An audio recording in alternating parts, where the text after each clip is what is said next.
பிரியமானவர்களே, இன்றைய காலை பொழுதிலும் கூட இது வானத்தின் வாசல் ஊழியத்தின் மூலம் உங்களை சந்திப்பதில் கர்த்தருக்குள் மிகுந்த சந்தோஷம் அடைகிறேன். என்னை கைவிட்டது போல் இருக்கிறதே, என் குடும்பத்தார் என்னை கைவிட்டு விட்டார்களே, என் புருஷன் என்னை கைவிட்டு விட்டானே, என்னுடைய பிள்ளைகள் என்னை கைவிட்டு விட்டார்களே, நான் ஓரமாய் ஒதுக்கப்பட்டது போல் கிடக்கிறேனே, என்னை பலப்படுத்துவார் ஒருவரும் இல்லை, என்னை திடப்படுத்துவார் ஒருவரும் இல்லை, என்னை ஆதரிப்பார் ஒருவரும் இல்லை, நான் சிறுமைப்பட்டவளைப் போல, நான் சிறுமைப்பட்டவனைப் போல நான் ஓரமாய் ஒதுங்கி கிடக்கிறேனே என்று அநேகர் தேவ சமூகத்தை நோக்கி பார்த்து கொண்டிருக்கிறார்கள். ஆண்டவர் சொல்லுகிறார், நான் உன்னை விட்டு விலகுவதும் இல்லை, உன்னை கை விடுவதும் இல்லை என்று ஆவியானவர் குடும்பங்களை பார்த்து ஆண்டவர் பேசிக் கொண்டிருக்கிறார். இன்றைய காலை பொழுதிலும் கூட ஆண்டவர் நமக்கு தரக்கூடிய நல்ல வார்த்தை என்னவென்றால், சங்கீதங்களின் புஸ்தகம் 9ஆம் சங்கீதம் 10ஆம் வசனம் இவ்வாறாக சொல்லுகிறது, கர்த்தாவே உம்மை தேடுகிறவர்களை நீர் கைவிடுகிறதில்லை. வசனம் இவ்வாறாக சொல்லுகிறது, கர்த்தாவே உம்மை தேடுகிறவர்களை நீர் கைவிடுகிறது இல்லை. ஆண்டவர் குடும்பங்களை பார்த்து சொல்லுகிறார், ஆண்டவரை தேடுகிறவர்களை கர்த்தர் ஒருபோதும் கைவிடுவது இல்லை. மனுஷன் கைவிட்டு விடுவான், பிள்ளைகள் கைவிட்டு விடுவார்கள், சொந்த பந்தங்கள் கைவிட்டு விடுவார்கள், நண்பர்கள் கைவிட்டு விடுவார்கள். ஆனால் கர்த்தரை தேடுகிற ஜனங்களை ஆண்டவர் ஒருபோதும் கைவிடுவது இல்லை என்று ஆவியானவர் குடும்பங்களை பார்த்து ஆண்டவர் பேசிக்கொண்டிருக்கிறார்.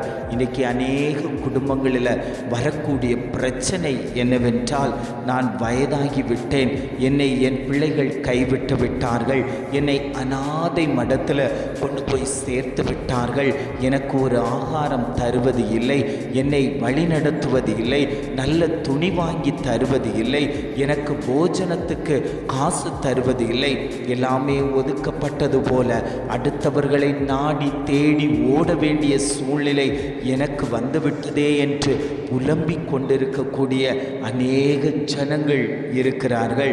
ஆண்டவர் சொல்லுகிறார், அவரை தேடுகிறவர்களுக்கு நன்மையை கொடுக்கக்கூடிய தகப்பன் இன்றைக்கு அவருடைய சமூகத்தில் அமர்ந்திருந்து, ஆண்டவரே நான் உம்மை தேடுகிறேன், ஆண்டவரே நீர் என்னை கைவிட்டு விடாதீங்கன்னு சொல்லி எத்தனை பேர் வாஞ்சித்து கேட்கிறீர்களோ அத்தனை பேருக்கும் ஆண்டவர் அபிஷேகத்தை கொடுக்க போகிறார், அந்த கிருபைகளை கொடுக்க போகிறார்.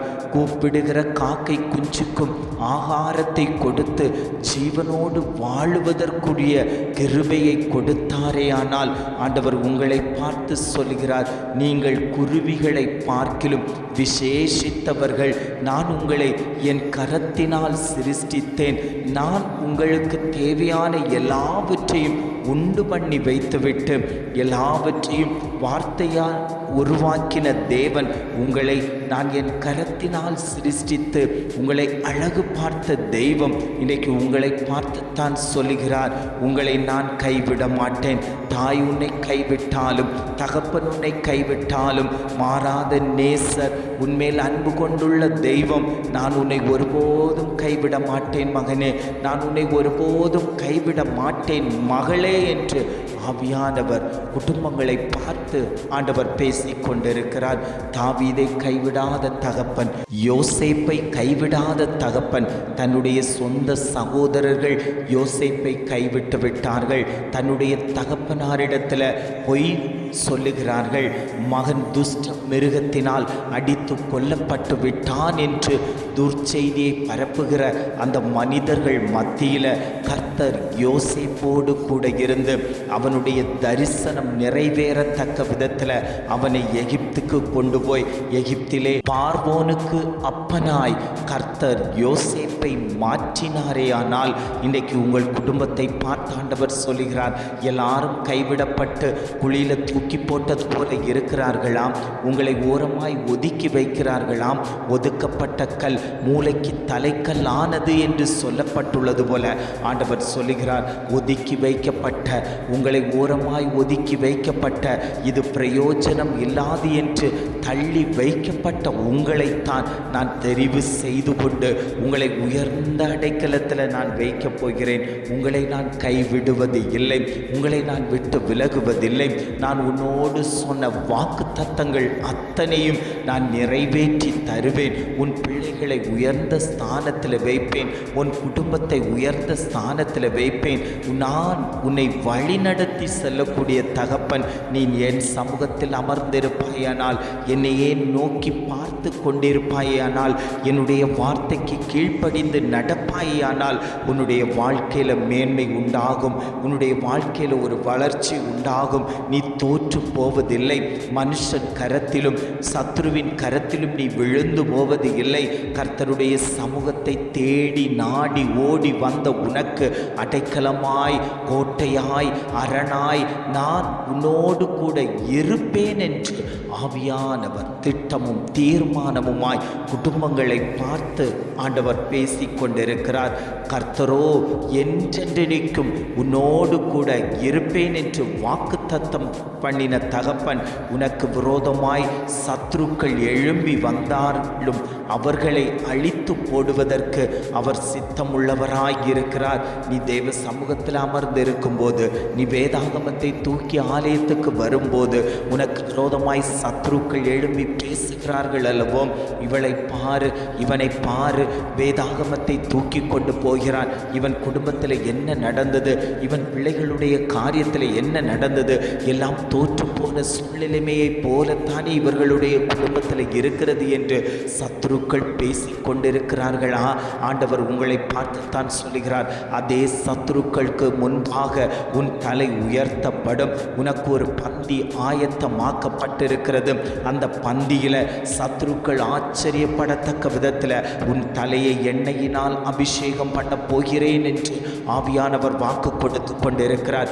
எந்த ஜனம் ஒதுக்கப்பட்டு கிடக்கிறதோ, எந்த ஜனம் வேண்டாம் என்று தள்ளப்பட்டு கிடக்கிறதோ, அந்த ஜனத்தை தான் கர்த்தர் உபயோகப்படுத்த போகிறார். அந்த ஜனத்தை தான் எனக்குரிய ஜனம் என்று கர்த்தர் சொல்லிக் கொண்டிருக்கிறார்.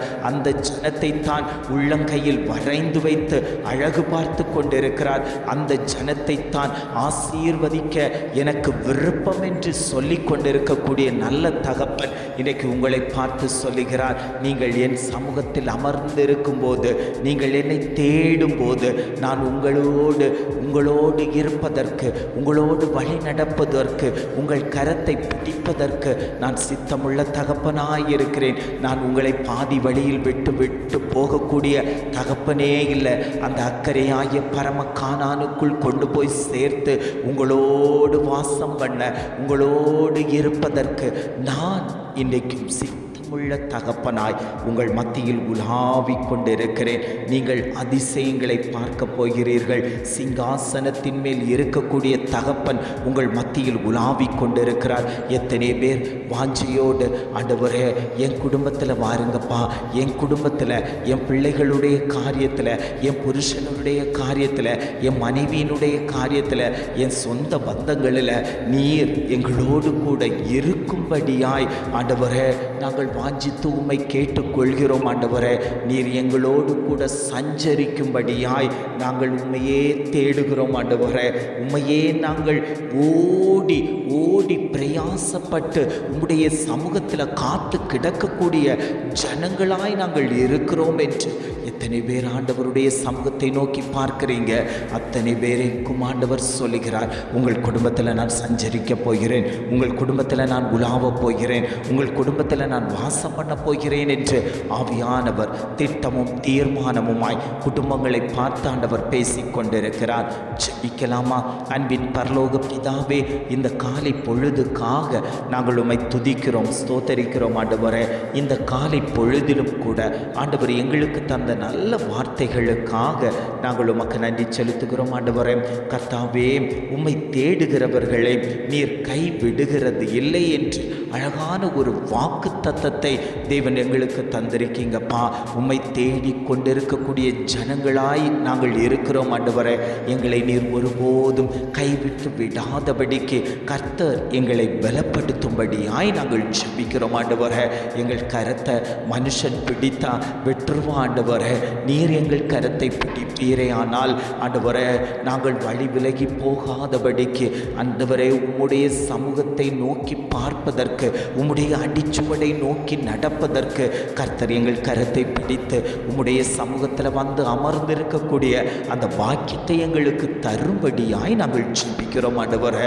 எங்கள் குடும்பம் மொத்தமும் உம்முடைய சமூகத்தில் வந்திருக்கணும் ஆண்டவரே. ஒரு ரட்சிப்புக்குள் கடந்து வரணும் ஆண்டவரே. நானும் என் வீட்டாருமோ என்றால் கர்த்தரையே சேவிப்போம் என்று சொன்னது போல ஆண்டவரே, எங்கள் ஒட்டுமொத்த குடும்பமும் ரட்சிப்புக்குள் கடந்து வர கர்த்தர் இரக்கம் பாராட்டும்படியாய் நாங்கள் ஜெபிக்கிறோம் ஆண்டவரே. இம்மட்டுமாய் வழிநடத்தின தகப்பன், இனியும் நீர் எங்களை வழிநடத்தும்படியாய் நாங்கள் ஜெபிக்கிறோம். எங்களை தாழ்த்தி தருகிறோம். துதிகன மகிமை எல்லாம் உமக்கே செலுத்துகிறோம். மீட்பர் இயேசுவின் மூலம் ஜெபம் கேளும் நல்ல பிதாவே. ஆமேன், ஆமேன்.